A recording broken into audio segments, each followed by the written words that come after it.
I want to discuss my weight problem.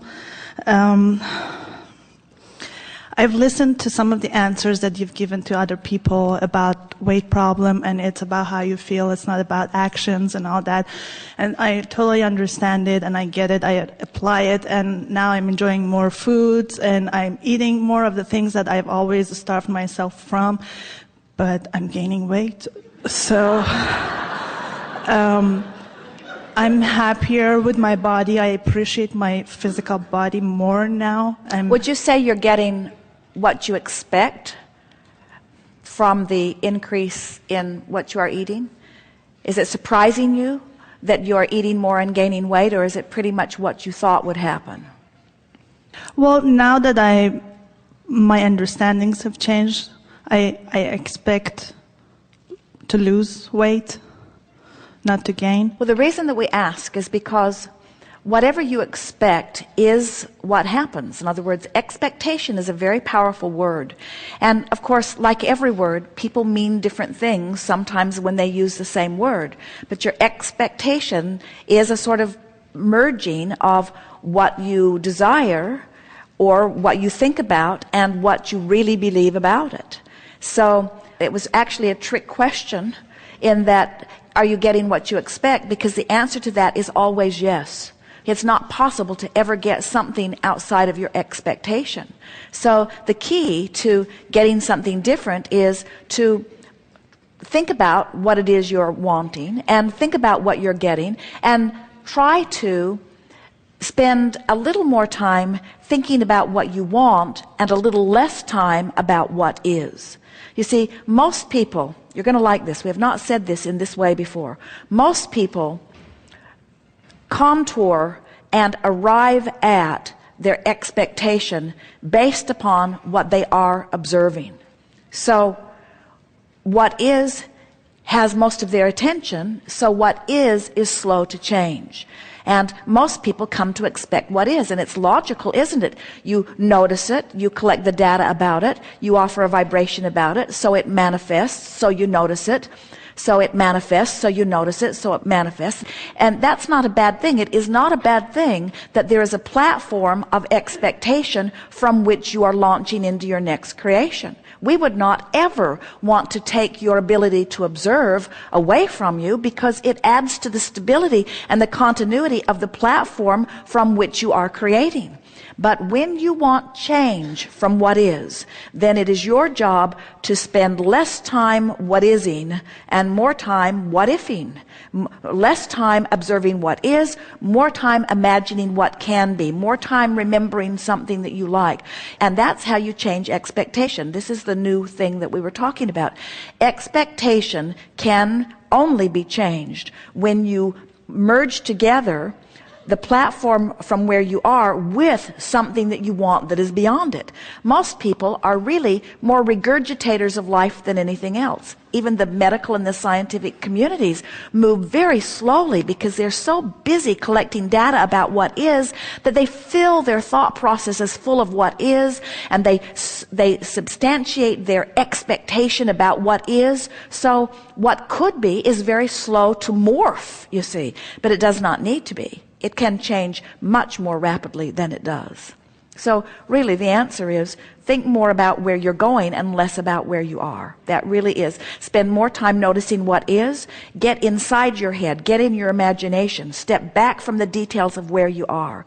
And that's not only in relationship with how your body looks and feels, but it's about how you feel about the food that you're eating. You have to begin to see food differently. We're surprised that any of you can find anything to eat, because almost every food substance has had several books written about why you should not eat it.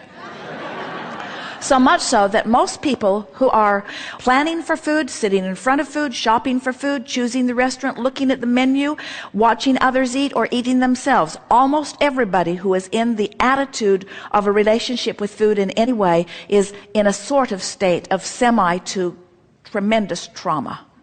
And so the answer is to spend at least as much time thinking about the food that you're going to eat as you do actually eating the food. And during the time that you're thinking about the food that you're going to eat, work on imagining it to be as you want it to be in relationship to your body, so that you just gently morph your expectation into a new place. Let's say that you're getting ready, you're going to go have a nice meal somewhere tonight with someone. And you know that you'll be in the restaurant for an hour or two, or maybe longer. And so, in anticipation of going there, imagine how you will feel while you are there. Imagine feeling satisfied at the place you've chosen to be. Imagine feeling satisfied at the wonderful people who have culminated to prepare your food and serve it to you. Imagine the fun you will have with those that you will exchange your words and fun. And then turn your attention to the food that you will eat and begin anticipating in advance what good choices you will make. Step back from it in a more general way and think about how delightful this experience is going to be. And then think about your body, this intelligent body of trillions of cells, each of which know exactly what to do, and compliment them sort of collectively for their ability to maintain the continuity of your body.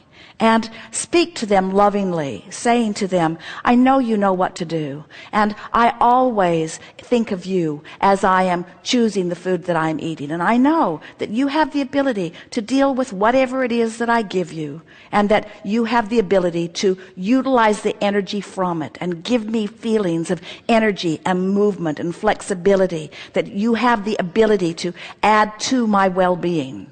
I feel appreciation for the cells of my body and for the food that I'm eating and for those who prepare it.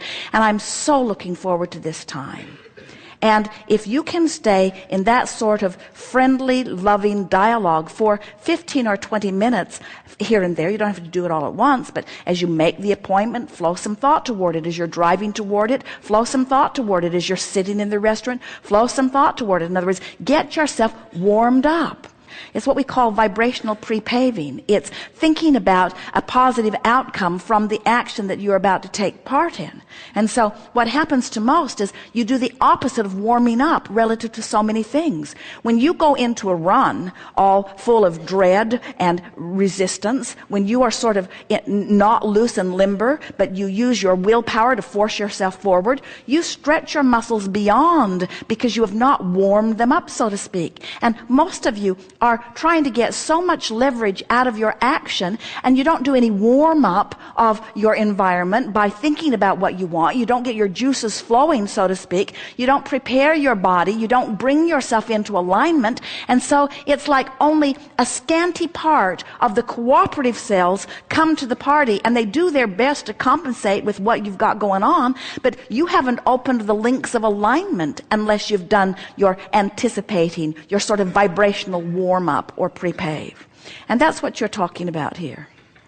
That's why I don't like exercise. I don't do the warm-up. But you see, if you would think of the warm-up as a vibrational thing, once you begin to get a sense of the leverage in energy alignment, then you will discover there is so much more power. One who's connected to the stream is more powerful than a million who are not. There is so much leverage in this vibrational warm-up, in this vibrational alignment, in this readying yourself. And all that means, you can tell when you've warmed up. Let's say that you've been dreading it. Well, don't do anything in an attitude of dread. At least get to a place of sort of kind of wanting. In other words, bring yourself at least into hoping or some semblance of positive expectation before you proceed forward. So it's a vibrational warm-up that you're doing.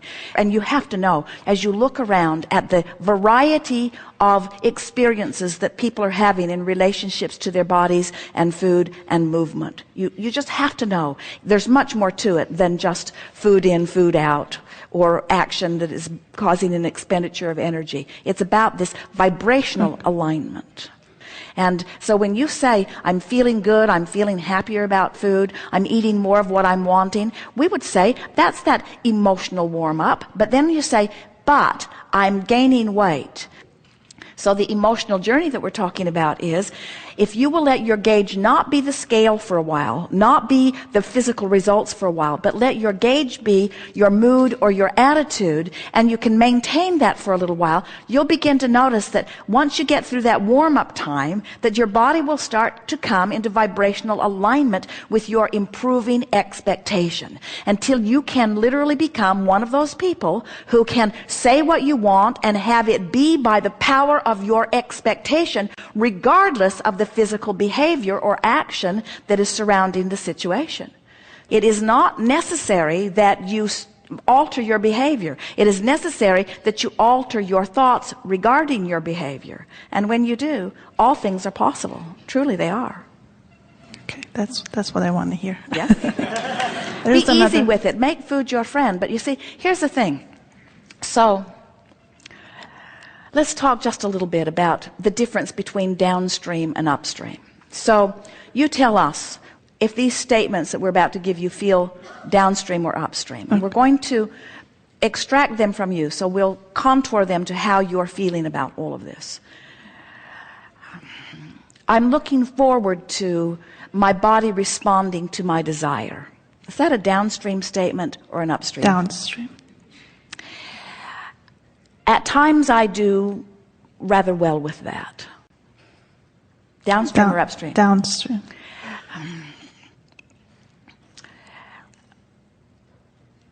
If I really had a handle on this, however, I don't think I would be gaining weight. Is that downstream or upstream? Upstream. Had a little resistance in it, didn't it? It's all right that I'm not getting the immediate manifestation that I seek while I'm finding my vibrational balance. Is that downstream or upstream? I do believe that my body does respond to my thoughts. Downstream or upstream? And I recognize I have a variety of thoughts, but I'm doing better and better at getting them in the direction that pleases me. Downstream or upstream? So now, as we played this game, it was pretty easy to feel which thoughts were helpful, or at least which thoughts were downstream, and which thoughts were upstream. We know you get that. In other words, you've been thinking about positive thoughts for a long time. And you can feel subtle differences even. So now, think about behavior. So now, you want to not only offer words or thoughts that are downstream, you want to offer behavior that feels downstream. So now, you're thinking about eating something that you haven't been eating for a long time because you believe that it is not in alignment with the shrinking results that you're reaching for. And now you're getting ready to dive into it. You've decided to just push through and take the action anyway. Is that a downstream action or an upstream action? Upstream. It is, isn't it? In other words, we're not saying to you to stop paying attention to your behavior, because your behavior compounds whatever it is you've got going on vibrationally. We're suggesting that when you warm up with your thoughts and words, that then the behavior is easier to fall into alignment with too, you see, until you can reach the place where you can feel it and really mean it, that diving into that really feels downstream instead of upstream. So the rule of thumb that we would use is don't take action until you've lined up the energy first. And that's what we mean by spend at least as much time in warming up emotionally, vibrationally, as you do actually participating in the event of partaking of food. And as you begin doing that, you'll get your warm-up done, you'll get your energy lined up, you'll be flowing downstream. And when you're flowing downstream vibrationally, the behavior that used to feel upstream will stop feeling so upstream. And when the behavior that used to feel upstream feels downstream, now the whole of you is in alignment, and that's what that good flowing, fast-moving metabolism is about. In other words, contradictory, I want it, but I want it, but I want it, but, is a body that isn't functioning in the way you really want it to be. But when you've lined up and lined up and lined up and lined up, now the behavior that you're inspired to won't be behavior of deprivation. It will be different behavior because the stream is flowing in a more powerful, less resistant way. Best description we've ever given about that. It is. It is the best. Thank you very much.